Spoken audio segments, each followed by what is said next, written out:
여러분, 날씨가 많이 쌀쌀해졌습니다. 환절기에 감기 걸리지 않도록 영육간에 강건하시기를 소원합니다. 아들아, 네가 이 아버지에게 효도할 생각이 있으면 내가 죽거든 여기에 장사하지 말고 나를 이곳에서 메어다가 조상이 있는 묘에 장사하거라. 네, 아버지, 제가 맹세컨대 아버지의 말씀대로 하겠습니다. 이 말을 들은 아버지는 하나님, 그동안 저를 여기까지 인도해 주셔서 감사합니다. 기도한 후에 눈을 감고 운명하였습니다. 여러분, 사진에 나와 있는 모습처럼 147년의 세월을 살다가 애굽에서 죽음을 맞이한 야곱의 마지막 인생의 장면입니다. 여러분, 야곱만 죽음을 맞이한 것이 아니라 그의 아버지의 유언을 받들던 요셉도 나중에 죽음을 맞았습니다. 이 세상에 죽음을 피할 사람은 아무도 없습니다. 심지어 이 세상에 오셨던 예수님께서도 사람의 몸으로 이 세상에 오셨기 때문에 죽음을 맞이해야 했었습니다.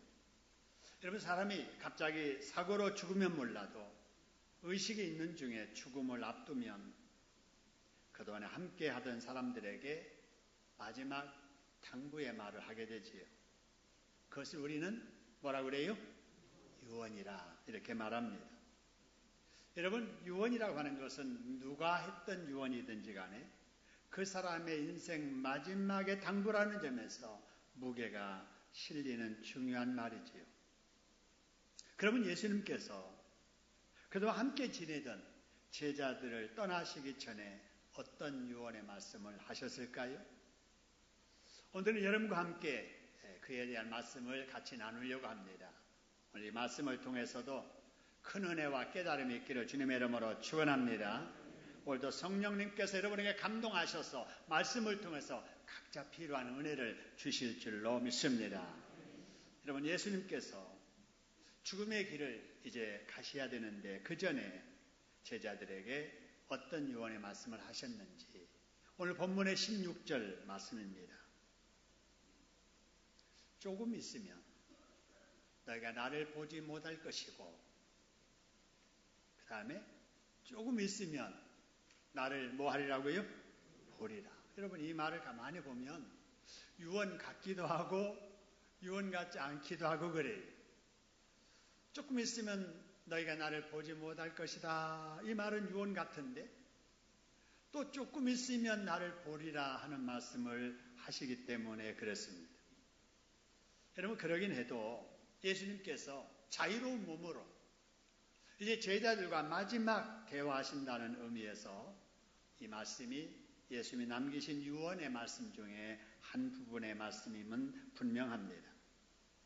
그래서 예수님께서 제자들에게 지금 이 말씀을 아주 심각하게 중요한 말씀을 하고 계시는 거예요. 그런데 이 말을 듣던 제자들을 한번 보시길 바랍니다. 18절, 17절 거기 말씀 보면은요. 조금 있으면 나를 보지 못하겠고 또 조금 있으면은 나를 보리라? 이게 도대체 무슨 말이지? 아버지께로 가신다고? 야, 너 예수님께서 무슨 말씀 하시는지 아는 거요? 그러면서 제자들끼리 예수의 말씀을 듣고 나서 수근수근 하는 거예요. 여러분, 제자들은 예수님의 말씀이 무슨 뜻인지 알아요? 몰라요? 몰랐다는 거예요. 여러분, 이것이 예수님과 제자들의 차이예요. 예수님은 조금 있으면 어떤 일이 일어날지 아신단 말이에요. 그 다음에 조금 있으면 또 어떤 일이 일어날지를 다 아시고 되어질 일을 미리 말씀하시는데도 제자들은 그 말을 들으면서도 무슨 말인지 알지 못하더라라고 하는 거예요. 여러분, 제자들만 그럴까요? 우리는 어떨까요? 여러분, 제자들만 아니라 우리도 마찬가지예요. 여러분, 저나 여러분이나 여러분, 장래 일 모르는 것은 당연하고 지나온 일도 모르고 지금 내가 어떻게 해야 될지를 판단하지 못하고 살 때가 많지요. 그래서 우리들이 이 세상을 살면서 많은 실수를 하는 거예요. 알면 실수 안 할 텐데 모르고 사니까 실수하고, 모르고 살기 때문에 믿어서는 안 될 사람 믿었다가 속기도 하고, 그래서 보지 않아도 될 손해보기도 하고, 그러고 나서 우리는 후회하는 거예요. 껄 그러지요. 내가 거기 가지 말았어야 될 걸, 그 사람 말 듣지 말았어야 될 걸, 이러면서 우리는 후회하는 삶을 사는 거지요. 지금까지 우리가 그렇게 살아왔다면 여러분, 앞으로라도 우리가 실수를 줄여가며, 아니 실수 안 하며 살 수 있는 길은 없을까요? 여러분, 있습니다. 여러분, 그 방법이 뭔가? 바로 그것은 우리는 장래일을 알지 못하기 때문에 장래일을 다 아시는 분이 있다면 그분의 말씀만 따라 살면 될 줄로 믿습니다. 여러분, 사람 중에 그런 사람 없으니까 그런 사람을 찾다가 어떤 사람들은 돈 주고 물어보는 거예요. 내가 일을 해야 되겠습니까? 말해야 되겠습니까? 출마해야 되겠습니까? 말해야 되겠습니까? 이 거래를 해야 되겠습니까? 말해야 되겠습니까? 점치기도 하고 예언기도 받기도 해요. 여러분, 다 헛된 것들이에요. 여러분, 이 세상의 모든 일들을 다 하시는 분은 우리가 믿는 우리 하나님 뿐이십니다. 할렐루야. 우리 하나님, 우리 예수님은 장래일을 다 하신다는 거예요. 아주 중요한 말씀이기 때문에 한번 따라하겠습니다. 하나님은 장래일을 다 하신다. 예수님은 장래일을 다 하신다. 할렐루야. 여러분, 우리가 이걸 믿기 때문에, 여러분, 불안한 세상에 살기 때문에 우리가 여러분 뭘 해야 되느냐? 바로 이 하나님을 믿고 이 예수님을 믿고 여러분 예수님 말씀 따라, 하나님의 말씀 따라 살아야 될 줄로 믿습니다. 그렇게 살아가는 것이 어떤 것이냐? 여러분, 이 성경 말씀을 하나님의 말씀으로 알고 규칙적으로 읽는 거예요. 이게 하나님의 인도 따라가는 삶의 모습입니다. 하나님의 말씀을 읽고 듣고 그 말씀대로 살려고 하나님 앞에 간절히 기도하며 묻는 것, 이게 여러분 하나님 말씀 따라 사는 삶입니다. 여러분, 오늘처럼 이렇게 갈 곳 많고 여러분 우리가 바쁘지만은 피곤하지만은 이 날이 주님의 날인 줄로 알고 복받는 날인 줄로 알아서 주일 지키며 사는 것, 이게 장래를 하신 하나님의 말씀에 인도 따라 사는 삶의 모습입니다. 할렐루야. 그러면 우리 하나님께서는 기록된 말씀을 통해서, 들은 말씀을 통해서, 기도할 때 성령을 통해서 우리가 가야 될 길을 하나님께서 인도하여 주실 줄로 믿습니다. 여러분, 그렇게 살으셔서 여러분 불안한 세상을 살지라도 주님 바라보고 주님과 함께 안심하며 살아갈 수 있기를 주님의 이름으로 축원합니다. 여러분, 모르면 아는 분에게 물어야 돼요. 여러분, 우리 아이들을 학교 보낼 때 뭐라 합니까? 또 선생님 말씀 잘 듣고 모르는 거 있으면 질문하고 배우고 와야 돼? 이렇게 말합니다. 여러분, 유대인의 부모님들은 자녀들에게 항상 학교에 가서 뭘 질문했느냐, 이거를 묻는다고 합니다. 여러분, 아는 분에게 자꾸 물으면 모르는 사람이 아는 분의 지식을 통해서 알고 살 수 있잖아요. 여러분, 우리 하나님이 다 하시니 우리는 모르는 일이 있을 때마다, 결정하지 못할 일이 있을 때마다 우리 하나님, 우리 예수님께 물어야 될 줄로 믿습니다. 근데 제자들도 예수님 말씀을 들으면서 무슨 말씀을 하시는지 알지 못하면 주저하지 말고, 예수님 무슨 말씀이죠? 조금 있으면 못 본다는 게 무슨 말씀이며 조금 있으면 또 본다는 게 무슨 말씀입니까? 이렇게 물어야 될 텐데 제자들은 묻지 않았어요. 여러분, 왜 묻지 않았을까요? 예수님께서 아니 그것도 모르냐 이렇게 할까 봐서, 여러분 두려워서 아마 질문 못했을 거고요. 또 한 가지 질문하지 못한 이유는, 야 너희들 3년 동안 나하고 같이 있었는데 아직도 내 말하는 거 몰라? 아마 이렇게 말씀하실까 해서 아마 창피한 마음에 묻지 않았을 거예요. 여러분, 그런데 19절의 말씀 보면은 우리가 깜짝 놀랄 이라는 말씀이 있습니다. 여기 말씀 보니까 예수께서 제자들이 묻고자 한다는 것이 있는 거를 뭐하고 그랬어요? 아시고 그랬어요. 여러분, 이걸 통해서 우리가 알 수 있는 것은 예수님께서는 사람들의 마음속에 무슨 생각을 하고 있는지도 아신다, 모른다? 아신다는 거예요. 한번 따라합시다. 예수님은 사람의 마음까지도 아신다. 여러분, 내 마음은 하나님이 아실까요? 모를까요? 아세요. 내가 지금 무슨 생각하고 예배드리고 있는지도 아신다고요. 여기 예배 드리고 있으면서도 예배 끝나면 친구한테 가서 뭐 할까 생각하는 분이 3분 계시는데, 여러분, 우리 주님은 그 생각까지도 아신다는 거예요. 집중하시기를 소원합니다. 다 아세요. 여러분, 우리가 이 세상을 살면서 참 상처가 될 때가 뭐냐면요, 적어도 다른 사람은 몰라도 내 마음은 알아줘야 될 사람이 내 마음을 몰라줄 때 서운하고 섭섭하고 또 상처가 되고 그러는 거예요. 아니, 다른 사람들이 다 믿어주지 않아도 내 남편은 내 마음을 알아줄 거야. 이것이 확신 있는 아내는 누가 뭐라 해도 상관없어요. 내 신랑이, 내 남편이, 내 진실, 내 마음 알아주니까. 그런데 다른 사람들은 다 몰라줘도 내 마음 알아줄 것 같은 남편이 나를 몰라주고 의심한다. 이거는 상처가 되는 거죠. 큰 상처가 되는 거예요. 반대로 다른 사람은 다 몰라도 내 아내만큼은 내 진실 알 거야 싶은데 아내가 나를 의심하면 상처가 되는 거지. 여러분, 부모가 나를 이해해주지 못한다고 생각하는 자녀, 불행한 인생을 사는 거예요. 부모 역시도 마찬가지예요. 남들은 몰라도 내 자식만큼은 내가 얼마나 고생하면서 가정 이뤘고 저들을 키웠는지를 알아줄 것 같은데 몰라준다고 느껴질 때 상실감이 크지요. 여러분, 하지만 다른 사람이 다 몰라줘도 우리가 믿는 예수님은 내 마음 아실 줄로 믿으시기를 소원합니다. 그래서 여러분, 우리 주님이 내 마음 아셔. 우리 주님은 내 사정 아셔. 내가 얼마나 진실하게 열심히 믿음으로 바르게 살려고 하는지를 아신다고.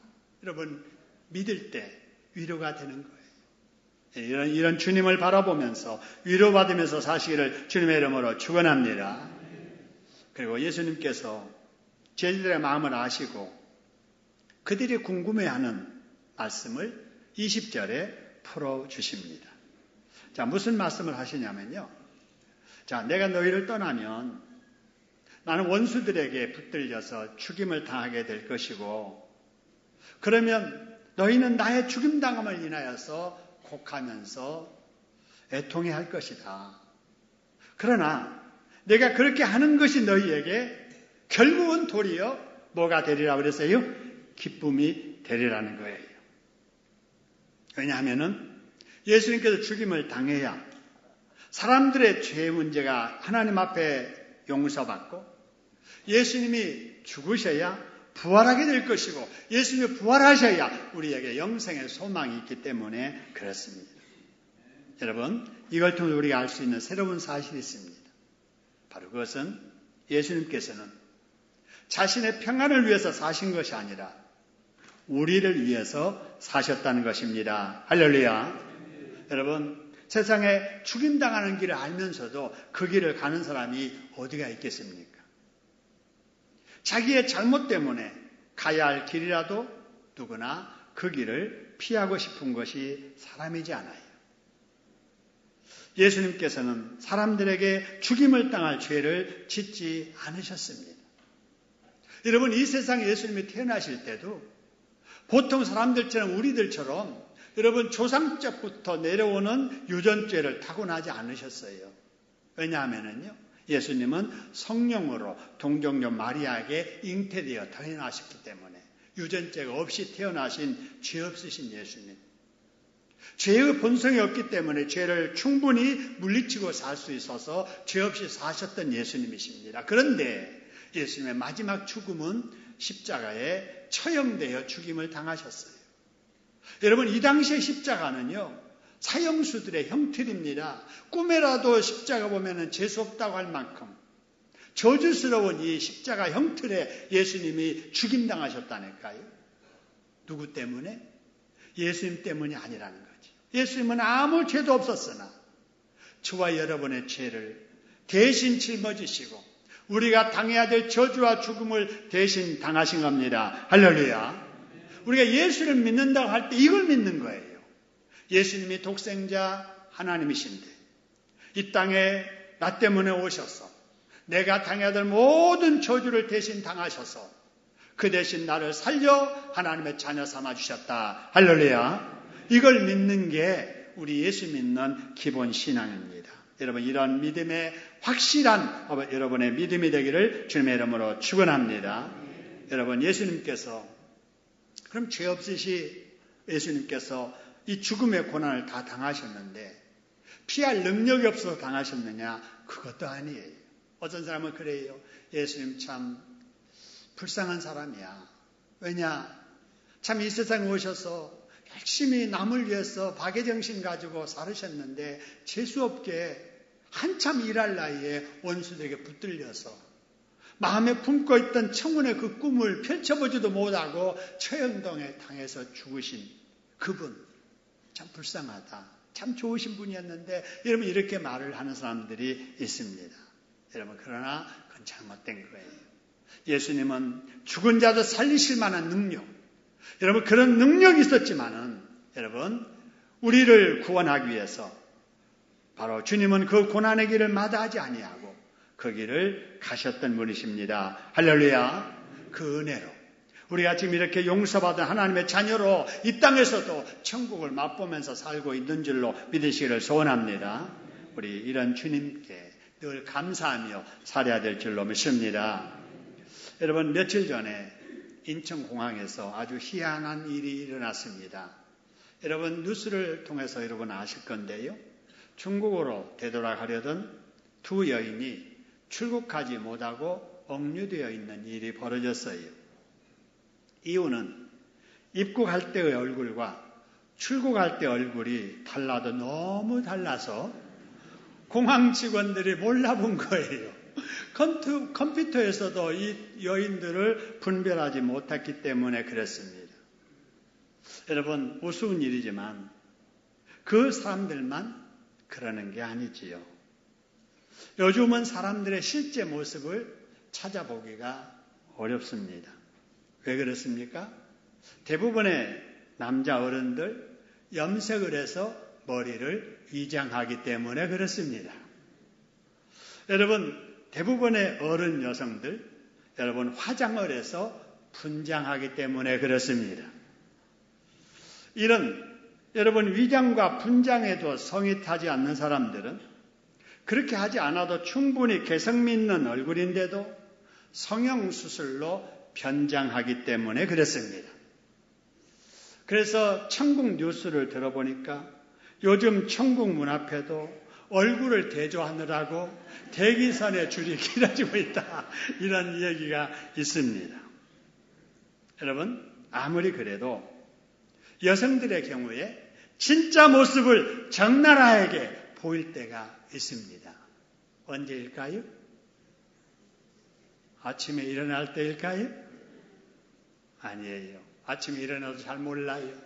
남편이 일어나기 전에 화장해버리거든요. 여러분 그런데 해산할 때 여러분 해산할 때는 민낯이 그대로 드러나고 본성이 나타나기 때문입니다. 그래서 어떤 임산부는 해산하면서 고래고래 소리를 지르고 어릴 적에 사용했던 그 욕들을 남편에게 쏟아붓고 여러분 이런 여인들이 있다고 하잖아요. 여러분 저는 남자라서 해산을 안 해봐서 그 고통을 잘 모르겠습니다만은 해산할 때 얼마나 고통이 심하면은 여러분 본래 드러나지 않은 본성을 그렇게 드러내게 가요. 여러분 그런데 이상한 것은 그렇게 고통스러워 하다가도 출산한 아이를 안은 순간에 여러분 그동안에 힘들게 했던 아이 여러분 안고 뽀뽀하고 여러분 환하게 웃습니다. 너 왜 그렇게 엄마 그렇게 힘들겠어? 무슨 낯짝으로 울기는 울어? 그러면서 여러분 때리는 엄마는 아무도 없습니다. 왜 그렇습니까? 새로 태어난 생명이 주는 기쁨이 정말 그동안에 있었던 고통을 이기고도 남기 때문에 그렇습니다. 그래서 예수님께서 제자들에게 해산에 대해서 말씀을 하시면서 지금 스승이 십자가에 죽임당하는 것을 보게 될 너희들, 해산은 산모의 산과 같은 고통과 슬픔을 당할 것이라. 그러나 조금 지나면은 내가 부활하게 될 것인데 그때 당하는 기쁨은 스승의 이별의 슬픔을 이길 그러한 기쁨이 될 것이라고 말씀하시는 거예요. 예수님께서 십자가에 죽임당하시기 때문에 제자들에게는 죄 용서의 복이 찾아오게 될 것이고 예수님의 부활하심으로 말미암아 영생의 길이 열려지기 때문입니다. 할렐루야. 그러면 예수님의 고난당하심과 예수님의 죽으심과 예수님의 부활하심의 그 결과가 여러분 12명의 제자들에게만을 위한 일이었을까요? 그게 아니죠. 여러분 우리 예수님은 이 세상 어느 지역 여러분 모든 시대 사람들을 위하는 일인 줄로 믿으시기를 소원합니다. 제가 어렸을 적에 예수 믿고 은혜가 충만해가지고 동네 어른들에게 전도했더니 동네 어른들이 그래요. 야 믿어도 동양 귀신을 믿어야지 서양 귀신을 믿어서 되느냐. 아니 한국 사람이 한국 사람을 믿어야지 믿어도 서양 사람 믿어서 되겠느냐. 이렇게 이야기하는 소리를 들었습니다. 여러분 우리 예수님은 어느 특정한 지역에 어느 몇 사람을 위한 분이 아니십니다. 이 세상 모든 시대 모든 사람을 위해서 이 세상에 오신 구원의 주가 되십니다. 할렐루야. 이 세상에 예수님께서 오신 것도 세상의 모든 시대 모든 사람을 위해서 오셨고 십자가의 죽으심을 당하신 것도 이 세상 모든 시대 모든 사람을 위해서 당해 주셨습니다. 예수님이 부활하신 것도 이 세상의 모든 시대의 사람들을 위해서 부활하신 것입니다. 할렐루야. 그 은혜로 이방인인 대한민국의 저와 여러분도 그 예수님을 믿고 부활의 소망을 가지고 죄 용서받은 하나님의 자녀로 영생 복락을 누리면서 살고 있는 것입니다. 할렐루야. 여러분 이걸 통해서 우리가 꼭 붙잡아야 될 교훈이 몇 가지 있습니다. 그것은요. 고난 없이 찾아오는 웃음이 없다는 거예요. 땀을 넣는 열매가 그 사람에게 복이 된다는 것입니다. 죽어야 산다는 거예요. 세상에는 뭐가 없다고요? 공짜가 없어요. 예수님께서도 부활하기 위해서 죽으신 거예요. 예수님께서 사시기 위해서 죽으셨다니까요. 근데 오늘날 많은 사람들은 이런 예수님의 삶과는 다르게 살려고 합니다. 고난 없는 웃음을 추구하고요. 일하지 않고 열매를 거두려고 하고요. 죽지 않고 살려고만 합니다. 일하기는 싫어하면서도 쉽게 많은 것을 얻으려고 합니다. 여러분 요즘 우리에게도 듣기에 끔찍한 이러한 일들이 자꾸 보여지고 들려지고 있습니다.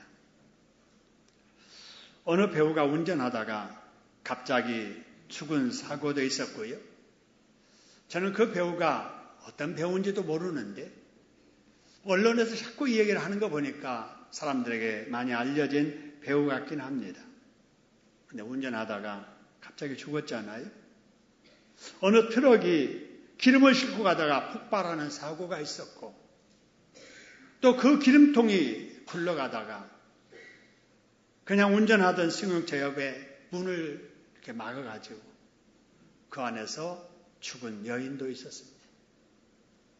아내를 잃은 그 남편이 무릎을 꿇고 내 아내 정말 착한 아내였는데 하고 땅을 치면서 통곡하는 모습을 보면서 왜 이런 일을 당해야 되는가? 그 사람이 여러분 음주운전한 것도 아니고요.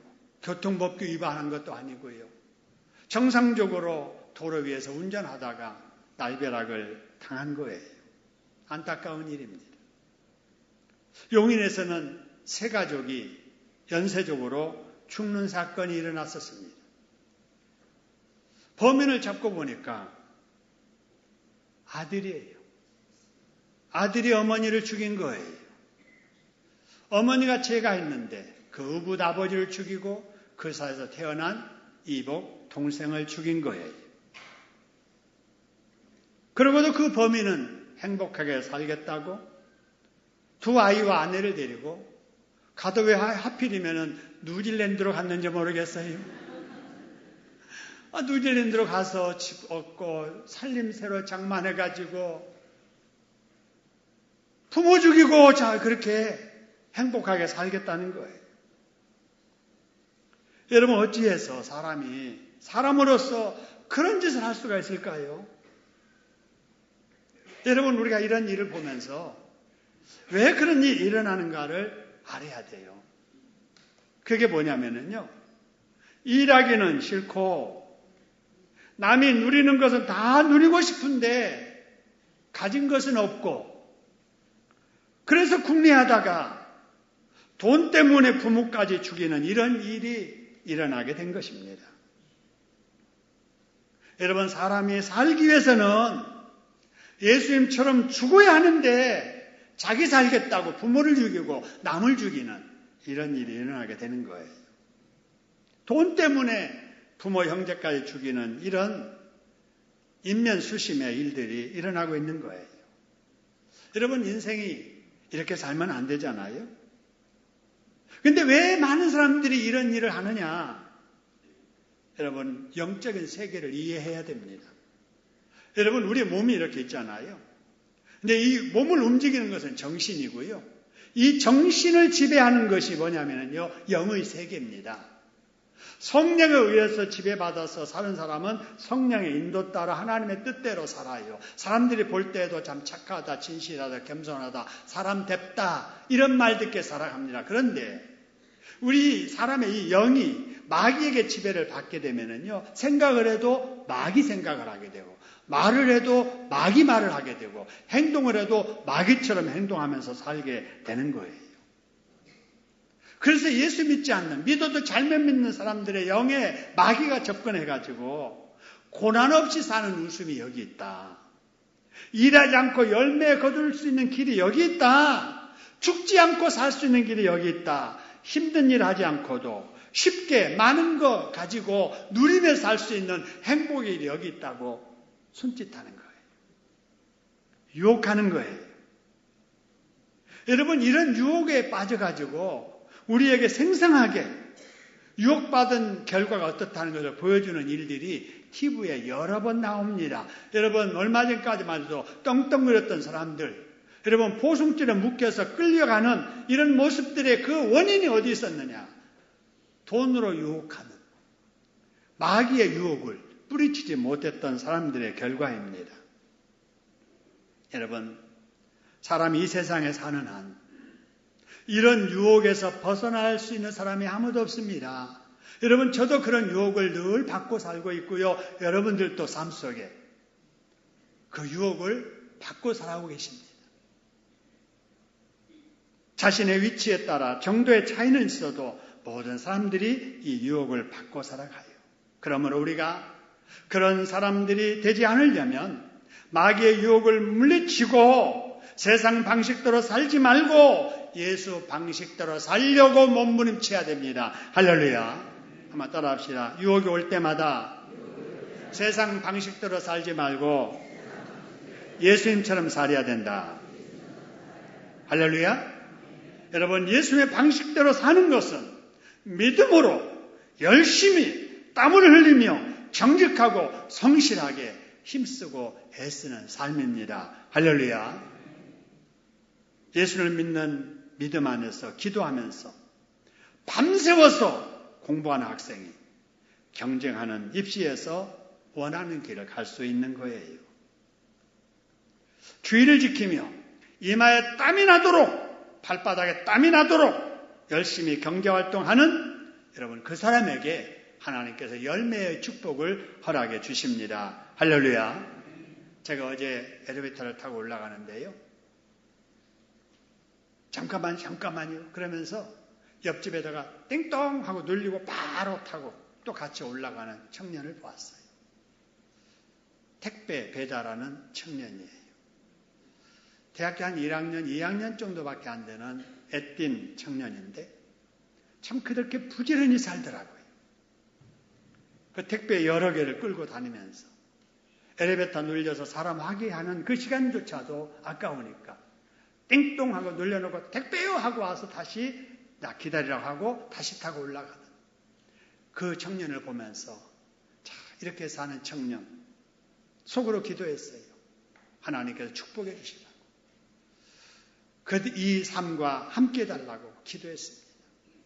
여러분, 우리가 이 세상에 살아가면서 힘들지만 우리 주님을 바라보면서 믿음 안에서 여러분 땀 흘려서 부지런히 일하면서 살아야 될 줄로 믿습니다. 비록 그 길이 남이 가지 않는 좁은 길이라 할지라도 그렇게 사는 것이 더디다 할지라도 주님이 원하시는 길이라면 묵묵히 그 길을 갈 수 있는 저와 여러분 되기를 주님의 이름으로 축원합니다. 한 영혼이라도 그 영혼 불쌍히 여기는 마음으로 지옥행 열차에서 내려서 천국행 열차로 갈아탈 수 있도록 관계 맺고 복음 전하고 하나님 앞으로 인도하는 그런 전도하는 사람에게 영혼의 전도의 열매가 맺히게 되는 것입니다. 할렐루야. 여러분, 일하지 않고 열매를 거두려는 사람이 아니라 예수 안에서 믿음으로 힘써 일하는 여러분, 살기 위해서 죽는 용기를 가지고 이 세상에 살아가는 저와 여러분 되기를 주님의 이름으로 축원합니다. 그 다음에 여러분 22절, 23절 말씀을 같이 봅니다. 22절, 23절에 보니까요. 지금은 이라는 말이 있고요. 또 23절에 보니까 그날에는 이라는 말이 있어요. 지금은, 그날에는. 여러분, 지금이라고 하는 말은 예수님께서 지금 십자가에 죽임당하시 직전을 두고 하는 말입니다. 지금. 그날이라고 하는 것은 예수님이 십자가에 죽임을 당하신 이후에 바로 때를 말하는 거예요. 여러분, 지금 보면은 바로 이때 22절에서 말한 지금의 때는 지나갔지요? 예수님 십자가 지셨으니까. 예수님께서 죽으셨다가 부활당하셨잖아요? 23절에서 말하는 그날도 지나갔어요. 그러면 지금은 어느 때인가라고 하는 거예요. 지금은 어느 때인가. 여러분, 바로 지금은, 바로 이 시대는 바로 성령의 시대, 교회의 시대입니다. 할렐루야. 아까 23절에서 지금의 시대 지나갔고 23절에서 말하는 그날도 지나갔고 우리가 사는 이 시대는 교회 시대, 성령의 역사하는 시대입니다. 그러므로 이 시대는 어떻게 살아야 되느냐? 그 시대와는 다르게 살아야 돼요. 예수님의 제자들의 시대는 예수님을 만나서 예수님이 직접 말씀을 듣고 예수님의 말씀대로 믿고 살아가면 됐어요. 그런데 지금의 이 시대는 예수님 안 계십니다. 여러분, 예수님의 말씀만 우리 앞에 있습니다. 영적으로 우리 마음 가운데 성령이 계세요. 그렇기 때문에 이 시대에는 여러분 말씀을 통해서 예수님을 만나고 여러분 성령의 인도를 따라서 주님의 인도를 받으면서 사는 것입니다. 할렐루야. 그래서 이 시대는 성령 충만, 말씀 충만으로 살아야 됩니다. 할렐루야. 따라합시다. 교회 시대, 성령의 시대에는 말씀 중심, 성령 중심으로 살아야 된다. 할렐루야. 성령을 충만하게 살아야 되는데요. 여러분 24절의 말씀에 예수님께서 한 가지 더 말씀을 하세요. 무슨 말씀을 하시는가 보세요. 24절에 보니까 지금까지는 너희가 내 이름으로 아무것도 구하지 아니하였으나 이제는 뭐 하라고요? 구하라는 거예요. 구하라는 건 뭐 하라는 거죠? 기도하라는 거예요.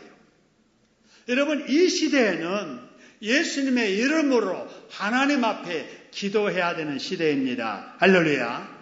그리하면 어떻게 되느냐? 구하라. 그리하면 뭐 하리니 그랬어요? 받으리니. 여러분 하나님은 기도하는 자에게 주십니다. 그렇기 때문에 기도하는 자는 주시는 것을 뭐 하게 된다고요? 받는 거예요. 그래서 하나님 앞에 구하다가 그래서 주시는 것을 받는 사람은 어떻게 되느냐? 너희 무엇이 충만하리라 그래서요? 기쁨이 충만하리라. 할렐루야. 여러분 이 기쁨으로 살으시기를 주님의 이름으로 축원합니다. 사람 만나서 기쁘는 그 기쁨 오래가지 못해요. 세상 거 뭐 없던 거 있어서 기쁜 거 여러분 가질 때 처음은 그 기쁨이 있는데 조금 지나면 그 기쁨도 없어져요. 영원한 기쁨, 우리를 행복하게 하는 기쁨은 뭐냐? 뭐든지 구할 것이 있을 때마다 믿음 실어서 하나님 앞에 기도하다가 기도한 거 하나님께 이루어 주시어서 우리가 받을 때 우리 마음속이 기쁜 겁니다. 할렐루야. 이 기쁨으로 살아가시기를 주님의 이름으로 축원합니다.